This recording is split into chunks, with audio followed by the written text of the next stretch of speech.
Monsieur le ministre, bonjour. Bonjour. Bon, d'abord, je crois qu'on est plusieurs à être très contents que vous soyez ici parmi nous. Et je voulais savoir si vous connaissiez le paddle avant de venir ici. Bon, je l'avais vu pratiquer sur des plages, parfois quelques images un peu surréalistes, mais là, je vois le caractère extrêmement sportif et spectaculaire de ce sport, qui, comme tout à l'heure je le disais, est une forme de mélange entre le tennis, le squash et aussi pas mal de billard, oui. Parce qu'il faut avoir le sens de l'anticipation en matière de rebond des balles. C'était la première fois sur un terrain, parce qu'on a pu le voir en image, qu'il y avait quelques coups de raquette. On sent que si vous vous y mettez, ça peut faire très mal. Très mal, je n'en sais rien, mais bon, j'ai fait quelques balles parce que je suis un ancien tennisman, mais il est vrai qu'on retrouve de belles sensations avec un caractère ludique quand même qui parfois manque au tennis. Je ne dis pas qu'on s'ennuie au tennis, mais il peut y avoir de longs échanges, alors qu'ici on est vraiment dans le spectaculaire, qui est sport d'équipe spectaculaire, qui ressemble beaucoup au beach volley finalement. On a là un petit peu le même esprit qu'au beach volley. Alors j'aimerais rebondir sur le beach volley, puis également sur les Jeux Olympiques. Pensez-vous que pour 2024, nous pourrions accueillir ce sport, le paddle, qui compte des millions de pratiquants dans le monde entier? Évidemment, c'est un sport hispanophone. Je pense qu'on peut trouver des alliés comme l'Espagne et l'Argentine. Est-ce que ça peut devenir un objectif ou une ambition de mettre à l'honneur un nouveau sport tel que celui-ci? Alors vous savez que chaque pays qui organise les Jeux Olympiques a la possibilité de proposer au CIO de mettre une épreuve supplémentaire. En 2020, on aura notamment à Tokyo l'escalade et bien sûr le karaté. Oui.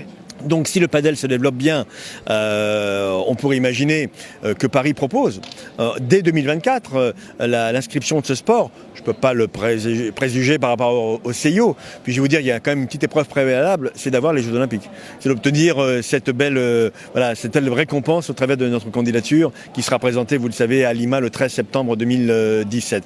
Mais manifestement, le paddle, parce que c'est spectaculaire, parce qu'il y a des règles précises, parce qu'il y a ce fun qu'on retrouve dans un sport d'été, plutôt, même si je suppose que c'est pratiqué aussi l'hiver, eh bien, peut être tout à fait un jour éligible. 2024, mais en tout cas dans les années suivantes à coup sûr.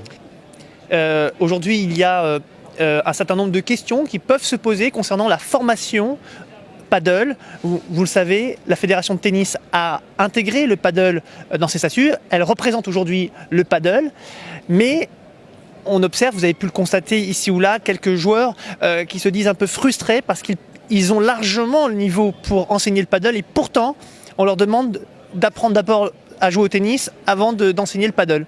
Là, vous rappelez l'histoire finalement de l'ancienne fédération de paddle qui est née de mémoire, je crois, en 93, qui a été dissoute parce qu'il y avait des soucis en 2013, intégrée dans la fédération de tennis, non pas, j'ai envie de dire, par volonté de la fédération de tennis de mettre la main sur le paddle, mais parce qu'il fallait bien trouver une structure support.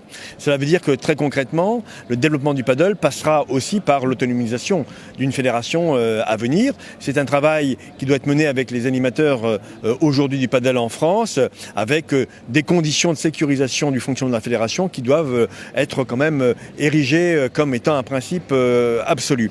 Donc aujourd'hui, le tennis héberge le paddle, le développement du paddle passera par son autonomisation naturellement. Vous pensez donc que le paddle prendra son indépendance, et vous pensez que c'est comme ça que ça évoluera? Ce sera en tout cas une des conditions. Est-ce qu'elle sera systématique et à court terme? Je ne peux pas encore, bien sûr, vous le dire. Mais dans toutes les hypothèses, il faudra avoir à l'intérieur, pour l'instant, de la fédération de tennis, une forme d'autonomie qui lui permette réellement d'exister. J'espère qu'on va vous voir sur les pistes prochainement à Paris, puisque, comme vous le savez, le Paris 15e, l'UCPA, va proposer du paddle prochainement. Je crois que c'est d'ici, allez, on va dire 6-7 mois. On va vous voir là-bas? Avec une société française qui les installe, et je crois que c'est quand même un élément important à souligner. Le paddle est né dans les pays hispanophones, et notamment en Espagne, aussi au Mexique, aujourd'hui en Argentine, etc. Mais si on veut que la France prenne toute sa place, il faut qu'il y ait une multiplication de terrains dans le 15e, bien sûr, très prochainement, avec une formidable association qui est l'UCPA.